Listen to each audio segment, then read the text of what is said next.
मुख्यमंत्री माननीय देवेंद्र फडणवीसजी, मंत्रिमंडळातील आमचे सहकारी दिलीपराव वळसे पाटील, उदय सामंतजी, प्रभात लोढा, विधान परिषदेच्या उपसभापती नीलमताई गोरे, माननीय पवार साहेब, सुप्रिया सुळे, विधिमंडळातील माझे सहकारी दत्तात्रय भरणे, अनेक अधिकारी इथे उपस्थित आहेत, सर्व अधिकारी वर्ग, विविध राजकीय पक्षामध्ये काम करणारे उपस्थित असणारे सर्व सहकारी, बारामतीतील प्रतिष्ठित नागरिक, माझ्या पुणे विभागातून आलेले बाहेरनं सर्व विद्यार्थी विद्यार्थिनी, पत्रकार मित्र, बंधू भगिनींनो, माझ्या तरुण मित्रांनो, सुरुवातीलाच आपला सगळ्यांचा लोकप्रतिनिधी या नात्याने राज्याच्या मुख्यमंत्री पदाची जबाबदारी स्वीकारल्यानंतर पहिल्यांदाच एकनाथराव शिंदे बारामतीमध्ये येत आहेत. मी शिंदे साहेबांचं, देवेंद्रजींचं, दिलीपरावांचं, उदयजींचं, मंगलप्रसाद लोढाजींचं आणि नीलमताई गोरे या सर्व मान्यवरांचं बारामतीकरांच्या वतीनं मनापासून स्वागत करतो. थोडा उशीर झाला त्याबद्दल दिलगिरी व्यक्त करतो, कारण सकाळी एक महत्त्वाचा कार्यक्रम मुख्यमंत्र्यांना कोकणातला लागला, तो कार्यक्रम करून ते आपल्याकडे आलेले आहेत. आता ह्याच्यानंतर देखील छत्रपती संभाजी महाराजांचं वडू आणि तुळापूरला पण स्मारक करतोय. त्याच्यानंतर लहुजी वस्ताद साळवेंचं एक स्मारक पुणे शहरामध्ये करतोय, त्याही कार्यक्रमाला जायचंय. मित्रांनो, सुरुवातीच्या काळामध्ये तुम्हाला सगळ्यांना प्रभात लोढांनी सांगितलं, खरं तर विभागीय स्तरावर नमो महारोजगार मेळावे हे महाराष्ट्राने प्रत्येक विभागामध्ये घ्यायचं ठरवलं. पहिलं राज्याची उपराजधानी असणारी नागपूरमध्ये घेतला. त्याला उदंड अशा प्रकारचा प्रतिसाद माझ्या तिथल्या मुलामुलींनी दिला. त्याच्यानंतर दुसरा मराठवाड्याला लातूरला झाला, तिथेही चांगला प्रतिसाद मिळाला. तिसरा उत्तर महाराष्ट्राचा अहमदनगरला घेतला, तोही पूर्णत्वाला गेला. आणि कोल्हापूर, सातारा, सोलापूर, पुणे या 5 जिल्ह्यांचा बारामतीमध्ये पश्चिम महाराष्ट्राचा आज मेळावा होतोय. आज आणि उद्या 2 दिवसाच्या करता हा आहे. नोंदणीकृत उद्योजक जवळपास 350 झालेले आहेत. अधिसूचित केलेली रिक्त पदं 55,000 आहेत. उमेदवारी नोंदणी 33,000 झालेली आहे. मित्रांनो, आम्हाला माहिती आहे, आम्ही अनेक वर्ष राजकीय जीवनामध्ये काम करतो. सगळ्यांना नोकऱ्या मिळणं थोडंसं अडचणीचं ठरतं, परंतु अशा प्रकारचे कार्यक्रम सातत्याने घ्यायचे, मुलांना मुलींना तयार करायचं. मध्ये राज्याच्या मुख्यमंत्र्यांनी, उपमुख्यमंत्र्यांनी आम्ही एक जर्मनच्या बरोबर करार केलेला आहे. जर्मनला 5 लाख मुलं मुली लागत आहेत. त्यांची अट एवढीच आहे, जर्मन भाषा आली पाहिजे आणि त्यांचे ITIचे जे कोर्सेस आहेत ते त्याच्यामध्ये आले पाहिजे. मित्रांनो, आपल्या भागामध्ये नाही, परंतु राज्यात, देशात, परदेशामध्ये मोठ्या प्रमाणावर रोजगार उपलब्ध आहे. फक्त आपण त्या संधीचं सोनं केलं पाहिजे. आज इथं मगाशी लोढा साहेबांनी सांगितलं, मी आपल्याला पण सांगू इच्छितो, माझं त्यांचं बोलणं झालं.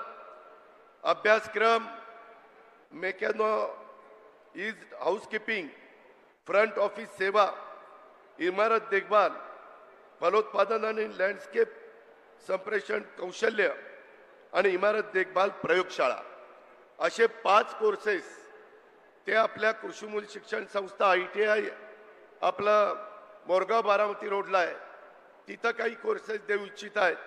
आणि माळेगावचा ITI तिथं काही कोर्सेस आपण देतोय. साधारण मुलांनो मुलींनो 15 ते 30 दिवसाचे कोर्सेस आहेत. आणि ते कोर्सेस तुम्ही चांगले केले तर एक 30ची बॅच बाहेर पडणार आहे.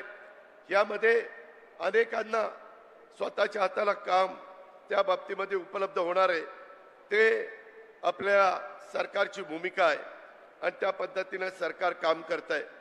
आज अनेक वेगवेगळी बारामतीमध्ये झालेली कामं, त्याची उद्घाटन स्वतः राज्याच्या प्रमुखांनी, मुख्यमंत्र्यांनी केली.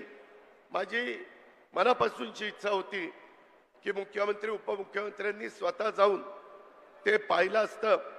आता मला जे तुम्हाला इथं स्क्रीनवर दाखवलं त्या स्क्रीनवर जे पाहिलं ते जसंच्या तसं आपण तिथं केलंय. मला पोलीस उपमुख्यालयाच्या बाबतीत माझ्या बऱ्हाणपूरच्या ग्रामस्थांना सरपंचांना धन्यवाद द्यायचे की 66 एकर जागा अशीच पडलेली होती. त्याच्यामध्ये आपण बऱ्हाणपूरच्या सर्वांना विश्वासामध्ये घेतलं आणि 132 कोटी रुपयाचं पोलीस उपमुख्यालय तिथं केलेलं आहे. अजून त्याच्यात काही गोष्टी करायच्यात. त्याबद्दल देवेंद्रजींच्या बरोबर मुख्यमंत्र्यांच्या बरोबर मी बोललेलो. तेही काम नजीकच्या काळामध्ये पूर्णत्वाला जाईल.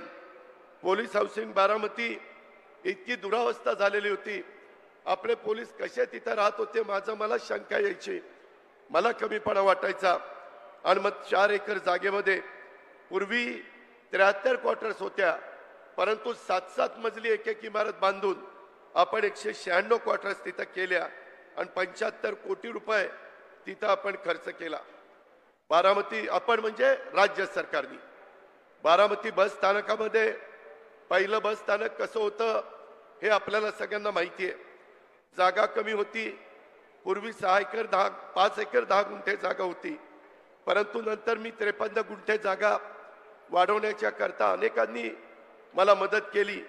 त्याच्यामध्ये डॉक्टर रमेश भोटे असतील, विजय गालिंदे असतील, गोंजारी असतील, आमचे इंगोले असतील, बोरी असतील, पाथरकर असतील, नंतर कायम खानी नजमुद्दीन असतील, या सगळ्यांनी सहकार्य केलं.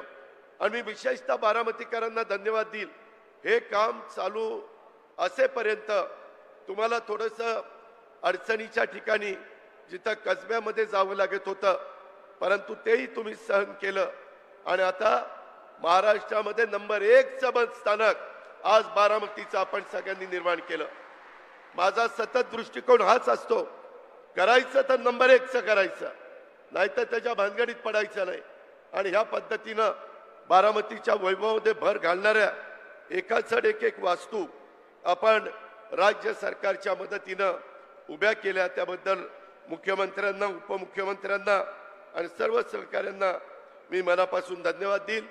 संबंधित कॉन्ट्रॅक्टर, अधिकारी, संबंधित आर्किटेक्ट यांचाही आपण सत्कार केला. या सगळ्यांच्याच मुळे हे घडलंय. अजूनही बऱ्याच गोष्टी पाईपलाईनमध्ये मित्रांनो, ती पण कामं लवकरात लवकर पूर्णत्वाला कशी जातील. मला मुख्यमंत्र्यांना सांगायचं आहे, हे माझी फुशारकी नाही, परंतु या प्रत्येक इमारतीमध्ये पाया घेतल्यापासून इमारत पूर्णत्वाला जाईपर्यंत कमीत कमी एकेका इमारतीला मी 40 वेळा तरी भेटी दिल्या असतील. सतत इथं हे करा, तिथं ते करा. शेवटी माझ्या बारामतीकरांना पण अभिमान वाटला पाहिजे की खरंच आपल्या इथं जे काम झालंय ते अत्युत्तम काम झालेलं आहे. या प्रकारे आपण त्याच्यामध्ये पुढे जातोय. मित्रांनो, इथून पुढं अशाच पद्धतीनं नमो महारोजगार मिळावे महाराष्ट्रामध्ये पहिलं रिजन वाईज झाल्यानंतर याकरता राज्य सरकार मोठ्या प्रमाणावर निधी देखील देत आहे. आणि एकच अपेक्षा आहे की आमच्या मुलांना, मुलींना जे बेरोजगार आहेत त्यांना रोजगार मिळाला पाहिजे, त्यांना तिथं हाताला काम मिळालं पाहिजे. अशा प्रकारची आमची सर्वांची भूमिका आहे.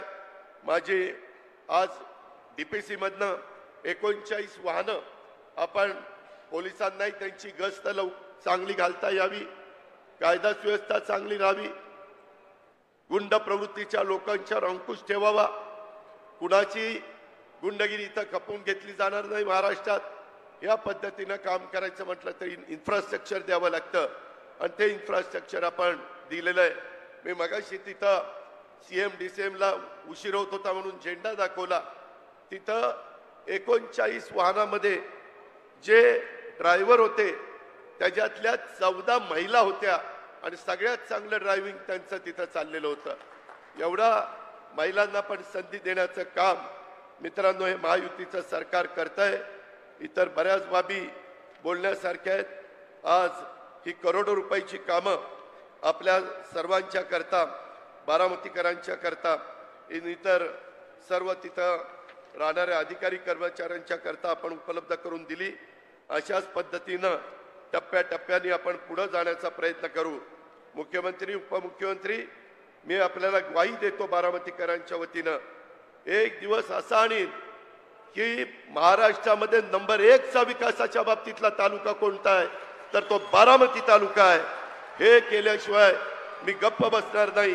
त्याकरता तुमची साथ, त्याकरता तुमचं सहकार्य, त्याकरता तुमचा सगळ्यांचा पाठिंबा हे मला हवाय. मुख्यमंत्री आणि उपमुख्यमंत्री देतील याबद्दलचा विश्वास बाळगतो. हा सगळा दिमागदार कार्यक्रम घडवून आणण्याच्या करता ज्यांनी ज्यांनी योगदान दिलंय त्यांचा सगळ्यांचं मनापासून आभार मानतो. आणि उद्या देखील जे माझे विद्यार्थी विद्यार्थिनी येऊ शकले नाही त्यांनी उद्या पण दिवसभर या नमो महारोजगार मेळाव्याचा फायदा घ्यावा अशा प्रकारची विनंती करून मी आपल्या सर्वांची रजा घेतो. जय हिंद, जय महाराष्ट्र. आमची व्हिडिओ बातमी आवडल्यास लाईक, शेअर आणि समांतर चॅनलला सबस्क्राईब करायला विसरू नका.